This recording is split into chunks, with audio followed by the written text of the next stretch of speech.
Collective ignorance and Iberisberism are the major problems we have in Nigeria.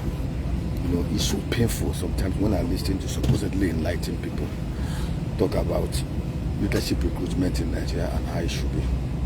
I read one comment by somebody that said that P2B is not mobilizing people so much to defend him in the media, just like APC is doing and all those stuff. And it really breaks me to pieces because, one, I know that in sane environments, people go out of their way when they identify leaders. They go out of their way to rally around the leader, build chains, build sales for him, and funded it. I remember then my relation, Engineer Ikedribe. You know, when Obama was contesting to be president of the US in 2008, Obama was not known like that. He was just a one-time senator. Ike told me how they mobilized, how they raised monies among themselves, how they went knocking from door to door, even without Obama even knowing what they were doing, because they were invested in recruiting him to be president. The same thing, whether in the private sector or public sector. In the private sector, when an organization sees and identifies a good talent, they go all their way, pull all the stuff to recruit that private talent to come to work with them, which is how it should be. Nigerians expect the man who they know has the capacity, the competencies, the capabilities to help stem the tide and rescue them, to also be the one doing the work and the heavy liftings. Peter is not omnipresent. Peter is not omniscience. Hakim Wumi Adesina is not omnipresent.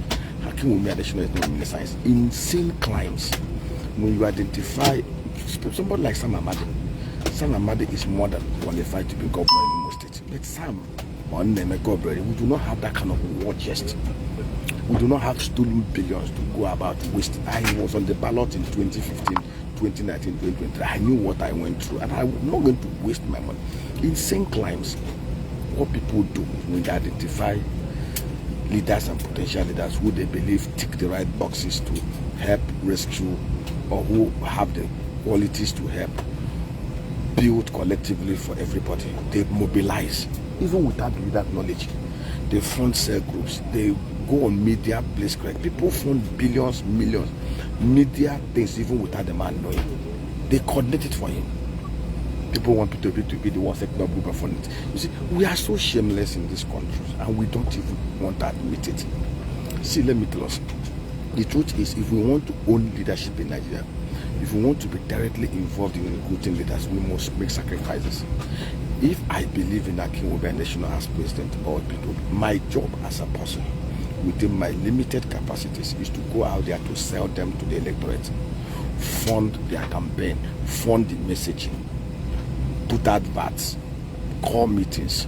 That is my patriotic duty. If I truly love God and love humanity, and I want to do things that will impact on nations in such a way that God, you know, the people will see the good work that I'm doing and they will glorify God, I will go out of my way. I don't need P2B or Hakim Wumi Adesina or B.S. Ekwesili or Okonji Iweala to recruit me to do good media work for them, or to hold meetings, host meetings on their behalf, or to sponsor cell groups that will support them to become what they want to become, or somebody like Sam Amadi to go out of my way to support him, or somebody like Nnemeka Obere. The truth is, where we are today, because a majority of us are not invested in the recruitment process. We give up everything, even in the selection of those that will conduct the elections. In the 176,000 electoral polling booths, in the 8,809 electoral wards, in the 774 local government electoral officers, even in this, if we are very sincere, those who really get election, the corpers, the teacher, the professors, have our relations. If we are so vested in this, we'll be the one educating them. Even after the ad hoc list is out and we check the ad hoc list and we see our relations, it's our job to go and tell them, don't be part of this, to enlighten them. Most of these people are even ignorant. They think maybe collecting $100 or $100 will change their life.